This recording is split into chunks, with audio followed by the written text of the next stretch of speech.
All right, so here we go with the start of round one. I can tell how excited you are for this matchup. Seems to be a striking advantage on one side, but maybe...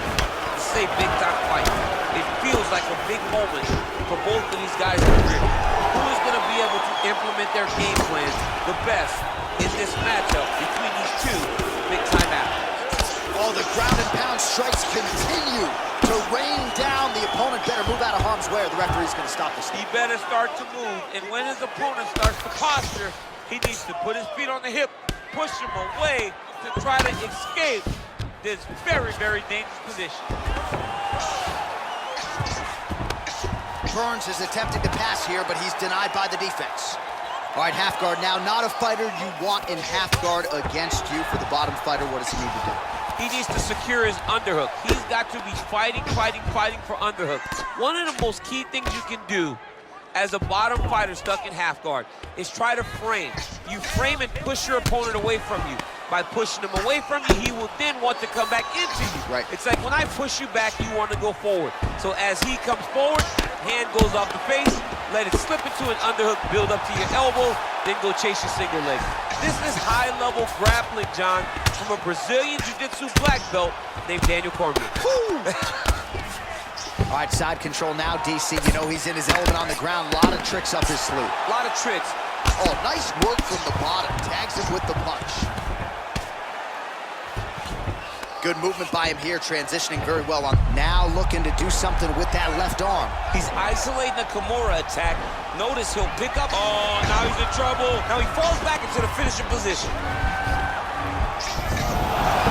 Not tapping out tonight. All right, full guard here, DC. What does he need to do to improve position? Well, he's got to start to build his posture, get some damage off, move the half guard, which in turn leads to more opportunities for advancement. But if you're on the bottom, you've got to anticipate those movements the moment he tries to move to the next position. You build a shield, get back to your feet, or dig an underhook to try to get a reversal or a sweep. Pretty good work with the ground and pound here by Burns. Oh, his opponent squirming like a fish out of water now. The ground and pound is on point. This could very well be the beginning of the end. This could be the beginning of the end. We've seen some really good ground and pound fighters. This young man is as good as any we've ever seen.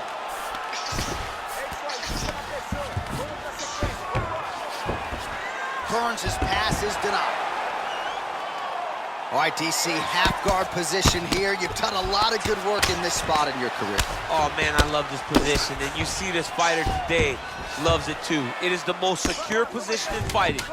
You get an underhook on one side, you keep a half guard on the other, and then you just go to work. It's the safest position, especially for a wrestler.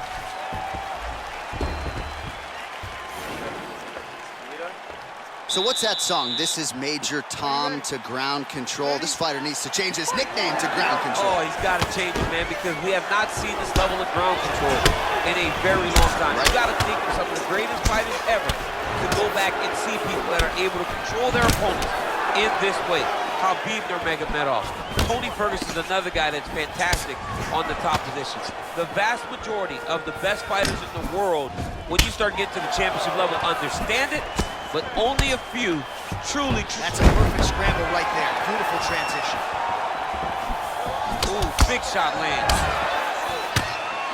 Well, for years, Tyron Woodley had said Jorge Masvidal is the best boxer on this UFC roster. Certainly showed you the hands there. I mean, he's showing it, man. I mean, he's showing it, John. This guy has an ability to stand and box with anyone in the UFC, and that was on full display. Fantastic timing. Single leg takedown attempt here, and did that get you out of your seat? Beautifully done by him there. Oh, man, I jumped up and down. Am I watching the Olympics or a mixed martial arts fight? You don't see single legs this good unless you're watching a real high-level wrestler. All right, good movement by him here on the ground. He really is a master of these transitions. He is a master of movement on the ground. You never know where he's going to be. Continues to apply pressure here in half guard. Now Masvidal's cut above the eye, and that blood figures to start to trickle down. Could compromise his vision here moving forward. Well, you gotta be working off of your back. He's certainly doing so here. Nice punch. All right, well, both fighters pretty comfortable on the ground, DC, but you gotta be very careful hanging out here for too long if you're his opponent. All right, he's very comfortable fighting off his back, DC. Now looks like he's trying to hip escape. Yeah, he's trying to hip escape or maybe look for a Kimura here. Well, these are some excellent ground and pound strikes here, DC. There's an efficiency with which he operates in these situations. He knows exactly when to throw, exactly when to hold, and it's allowing him to really control the grappling aspect of the fight. There's a song there, right? Know when to hold him, know when to fold him. Yep, absolutely. I mean, how many can he take?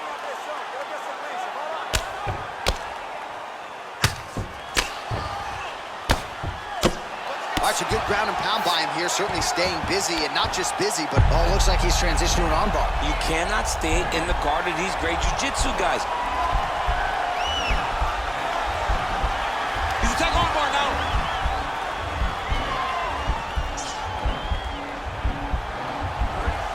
Bottom fighter trying to control. Now he's okay. Now he can escape. If you're the bottom fighter, DC, what do? You got to move, you got to shrimp, you got to get up on a hip to try to move your opponent off of you or pull him down to close the space. And that's the end of round number 2. All right, so for one fighter...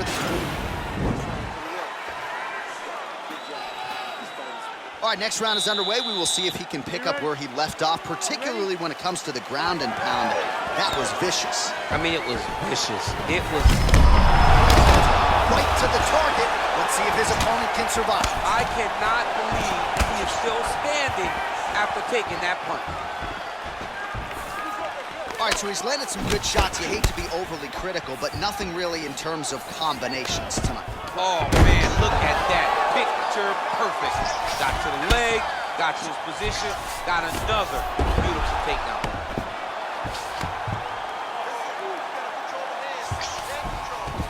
All right, bottom fighter here, maybe looking to hip escape, DC. You see him put himself into the half guard, like the control, yep. Guillotine attempt now looks as though he's got the neck. Guillotine.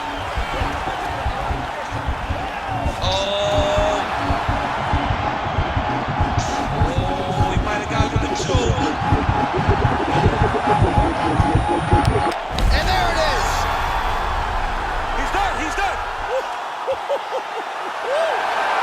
Yeah, that is high-level grappling right there as he gets the win tonight here by way of submission, and he bided his time there. He stayed patient, waited for an opening, and then when it was there, he certainly capitalized to get the tap here tonight. All right, let's take a look back at the replay as he gets it done by submission.